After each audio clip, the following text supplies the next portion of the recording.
Hey everyone, happy Sunday, 92 degrees, I know. And then there's this song called Ocean Breeze by Ryan. Listen, I wish I could be by the ocean. I was telling the husband, we were talking about, making plans and stuff. I didn't mention it. I wanted to mention the island, let's just do it at the island. Let's get married there, whatever. I would love that, you all. I would. However, I don't think I would like sand on my dress or anywhere else for that matter. And my hair tends to frizz. There you go. My hair tends to frizz in that environment. So maybe not. We even talked about Vegas. I said, come on, let's go to Vegas. Let's do it at the Elvis Chapel. Your family would be more than willing to go. They even said when we went up there that one time, that 1 year, your sister was gamed for it. I said, I know your parents will be, because they can go gamble afterwards. They don't have to worry about us. Like, we'll go do our own thing, And he's like, I don't like Vegas. I don't like anything about that place. And I'm like, really? I said, I can't. I like that area. I liked Las Vegas, and I liked California. I love California. I've only been to Los Angeles, though. But I know that it is very, very, very expensive over there, and there's no way we would ever move over there. I wanted to back then when I visited in 2008. My older son's grandma used to live over there.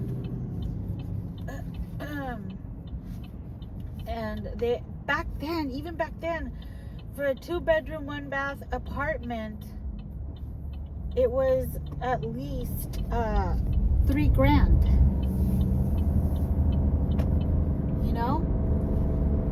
And then they did get a parking garage, but it was first come, first serve. I remember that much. And there were cars parked one behind another, and I was like, well, how do you get to leave when you want to leave? I guess you don't. I didn't like that part. He did mention something about a cleaning service. I'm not really sure about that. It was such a long time ago, but I believe he mentioned a cleaning service, or maybe he paid for that separate. I don't know. The apartment was nice.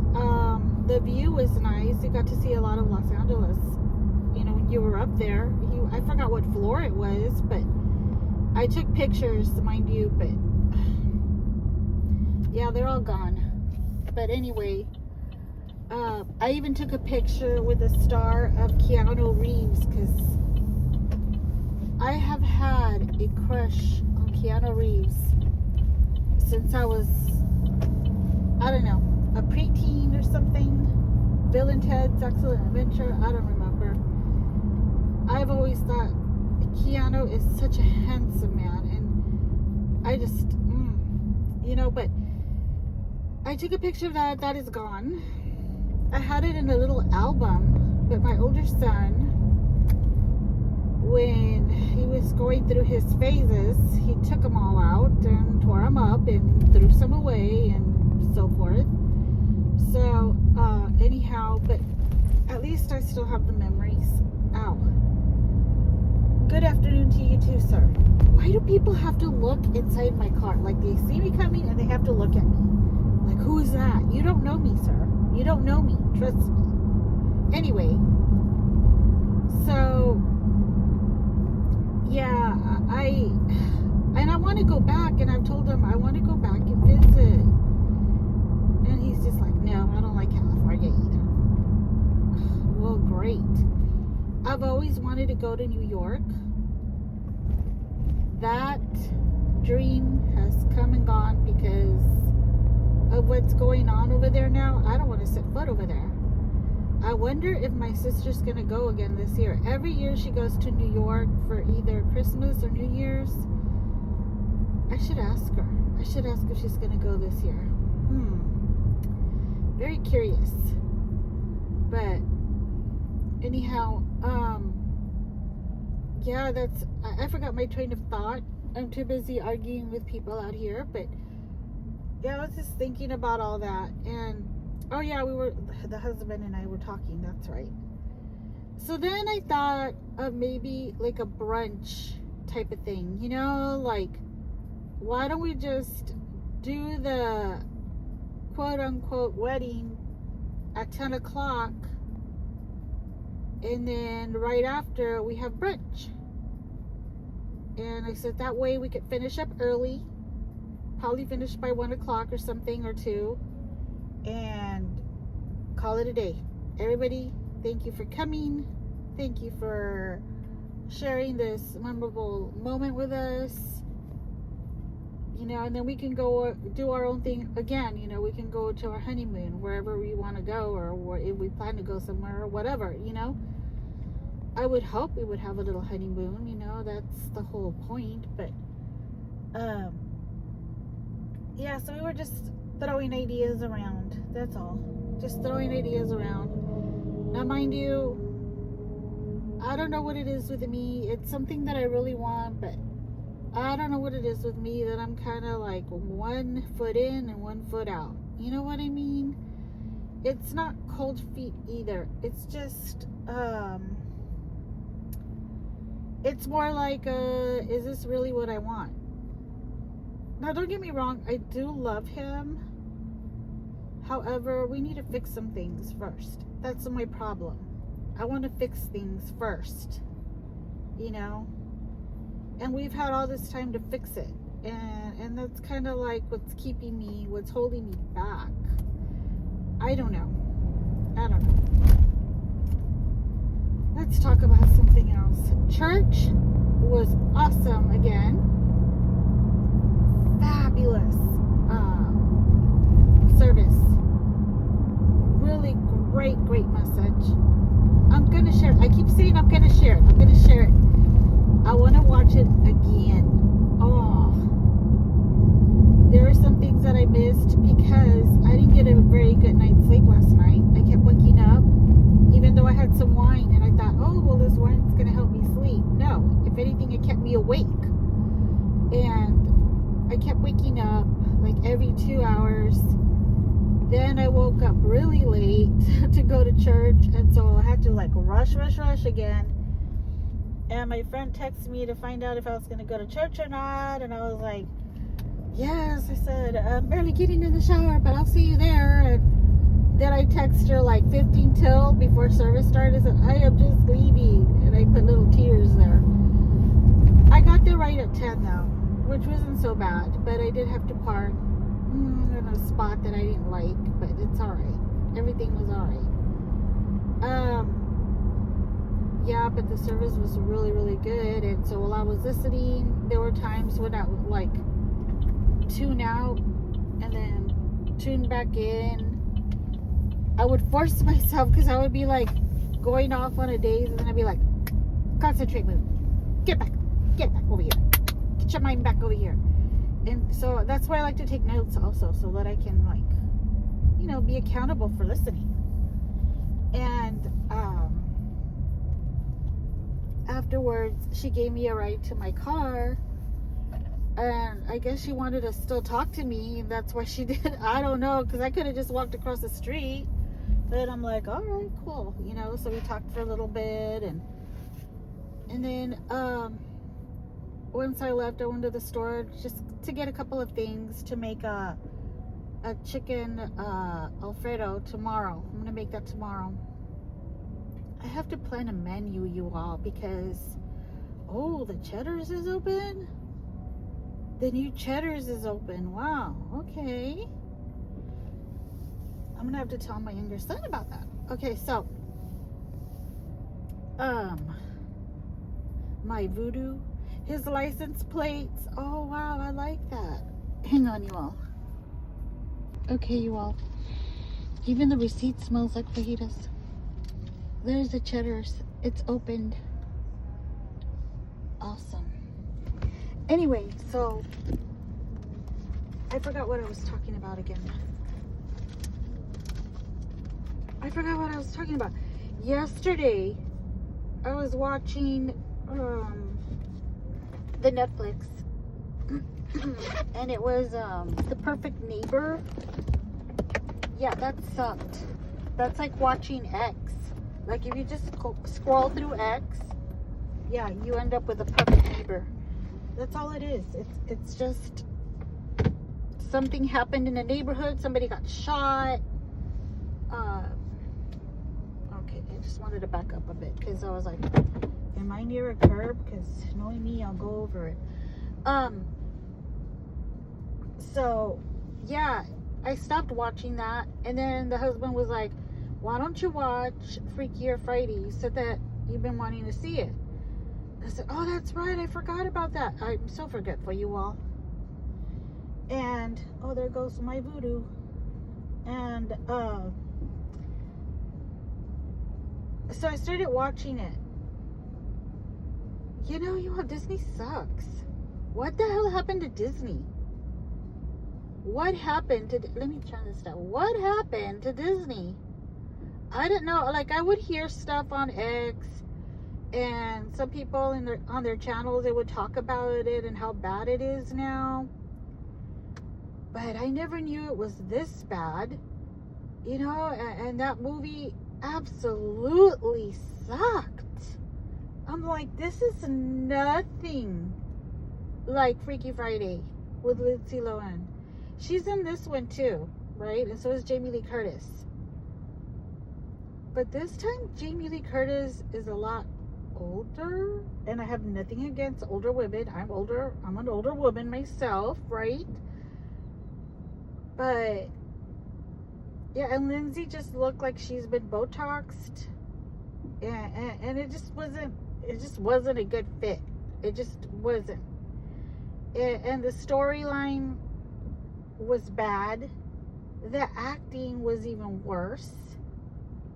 And I just like, this is not like a Freakier Friday. It's freaky, all right, but it's not a Freakier Friday, you know? So I stopped watching that. My nose is itching. I stopped watching it. And then I finally gave up. Somebody that I liked was live, so I was listening to him. And I was trying really hard to pay attention while I was scrolling through my phone still. And he was talking about a lot of stuff, but he was talking about going to couples therapy, how he doesn't recommend couples therapy, only if you're going to separate therapists. He doesn't recommend that both of you go to the same therapist. So I was like, why is he saying that, right? So by his logic, he says that women are the ones that tend to go seek therapy. And when they go, they're with other women, right? They're with a woman therapist. Well, that woman therapist is always going to side with the woman. So if she introduces her husband into the therapy and they both start seeing this woman therapist, she's going to side with the woman. Why? Because the woman is the one that goes to see her in the first place, that'll probably continue to see her. So she wants to keep the money coming in, and therefore she's always going to side with the woman, and they're both going to bash the man. Now, this creator is very dead set on men being bashed by women, which I could see his point. Yes. But in my case, my therapist is nothing like that. I'm sure that she's very open-minded, and she'll be more than willing to hear his side of the story if the husband would decide to go with me, you know. And also, I think that if you seek, my therapist is not necessarily under the category of a Christian therapist, okay? That's not how she's listed. That's not how practices listed under Christian therapy or anything like that. I believe though that if you go to a Christian therapist, I think it would be good. I don't think the woman's going to side with the woman or, you know, and bash the men. But, anyhow, I'm getting distracted because I'm waiting for them to come out. Anyhow, however, I disagree with him on so many levels on that, because when I first started seeing a therapist, it was with a man. And this man is very close to my age. And I thought, of all people, he would know where I'm coming from. You know, we're both from the same generation. We kind of have the same beliefs. Surely he would know what it is that I'm dealing with the husband, and with my mom passing, and just my life in general, the struggles that I'm going through or had or whatever, you know. Surely, of all people, he would understand, you know, even though I wasn't very comfortable going with a man, because there were things that I couldn't share. Like, I wouldn't be able to share, if I had an intimate moment with the husband, I wouldn't be able to share that with him. So I would hold back a lot of my feelings and emotions and what I wanted to talk about, you know. I couldn't be more wrong. I could not be more wrong. This therapist proved me so wrong. Anytime I would talk about the husband, it felt like he would immediately side with the husband. My husband was not there though. Keep that in mind. I was talking about him.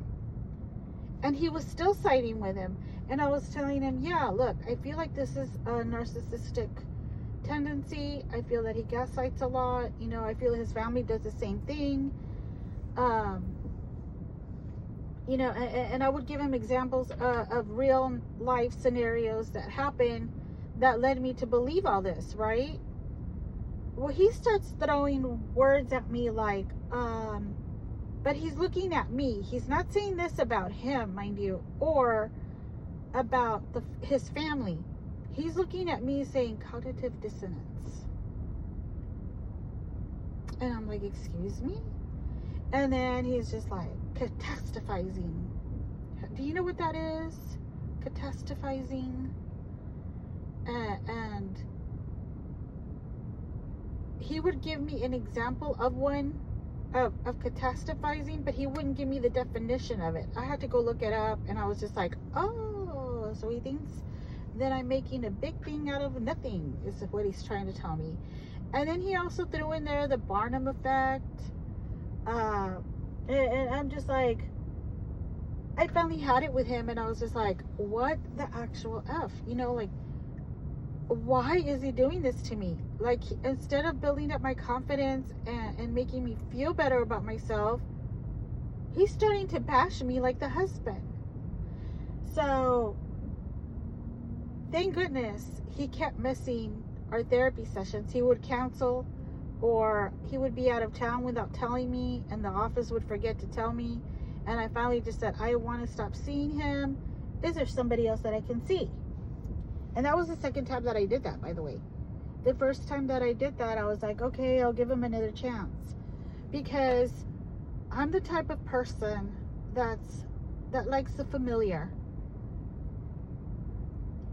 And that's really hard. That's a very hard thing to break. Because sometimes you don't know if you're someone just because it's familiar. Not necessarily because it's a good thing. And I don't know if that makes any sense to anybody out there, but you know, that's what I'm piecing together about myself. Like, I'm literally diagnosing myself and trying to put things together myself. Hold on. David. Okay, gracias.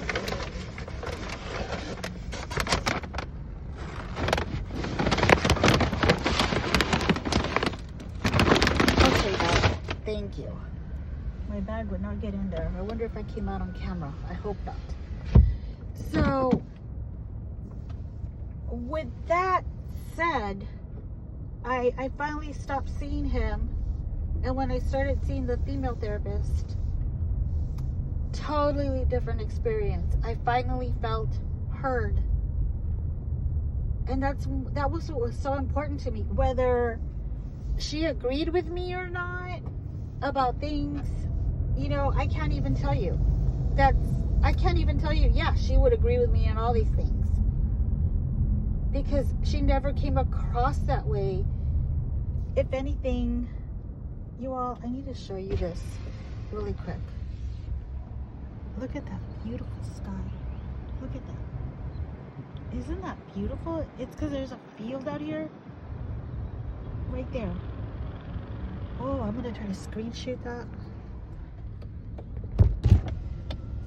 So anyhow, yeah, I can't even tell you when she would agree with me, when she would disagree. I just felt good that I was being heard, that somebody was actually listening to my words and actually felt my emotions. And I didn't even know there were people standing outside. She actually felt my emotions, and I was like, I felt so validated. And that's what mattered to me. That's all that I wanted, you know, that, hey, I'm not crazy. There's actually somebody that's listening to me and is acknowledging what I'm going through. Whether they know for a fact that it's happening or not, but they're acknowledging that, okay, she believes this. She is saying this, you know? And I'm not saying that I'm lying either. That's not what I mean at all. I meant as in, again, I'm being heard. I'm being acknowledged. I'm being validated. And I'm being taken seriously. Which I think it's so important when you're going to therapy. Now, I think that, like I said, I would like to do couples therapy with him because he has a lot of unresolved issues. And he actually admitted to one of them yesterday. He finally admitted that he is emotionally unattached. Now, he wouldn't tell me why, but to me, that was a big step for him. And it was also a big step for me because I was like, I knew it. I knew it wasn't just me being crazy, you know? He actually admitted to it. However, I tend to agree with this creator as in we should have separate therapists, but at one point I think we should come together and work on that part of our relationship.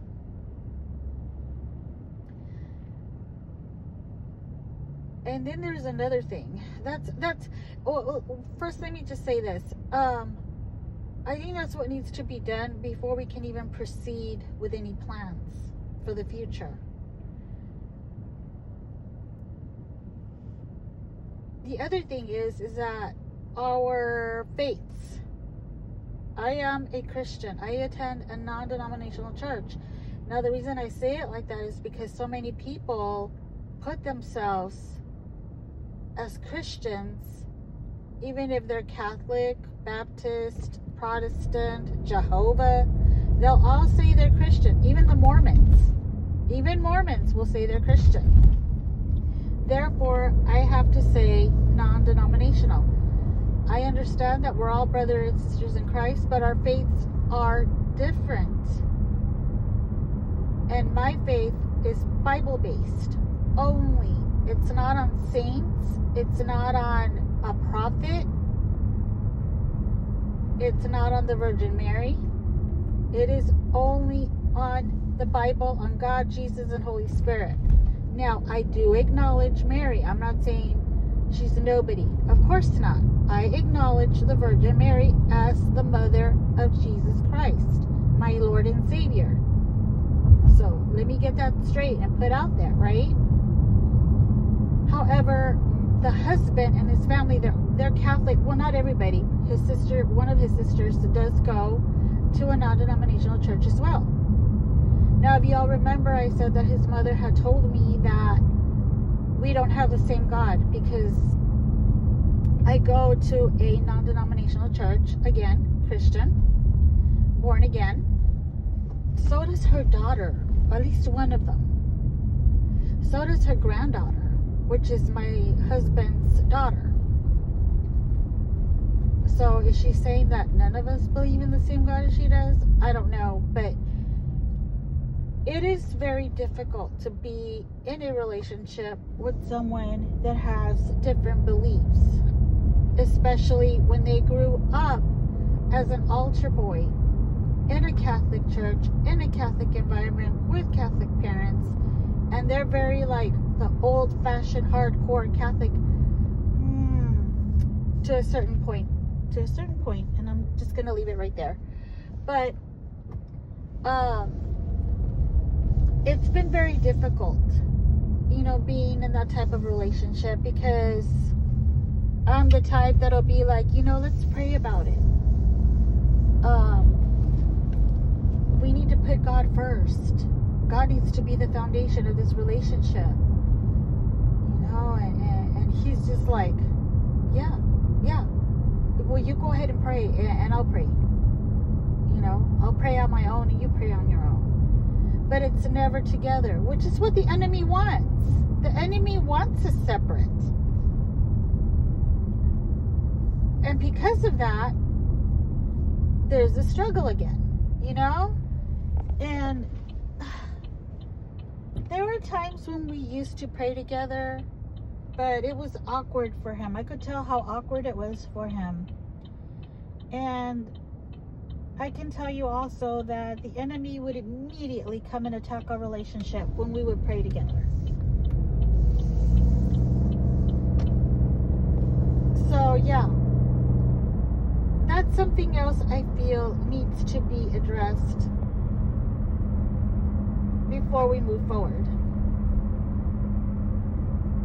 And that's why, and it's not a feeling, but that's why I say what I'm saying. I just feel like there's no more time to waste here. Like, there's no time to waste on, do you believe in God? And where are you at in your life? It should be like, yes, I believe in God. I believe in living a godly life. God first, always. God before me, and not letting anything move you or shake you. And I believe that the man should be the one putting his foot down and leading in that direction, leading me in that direction, leading our children in that direction.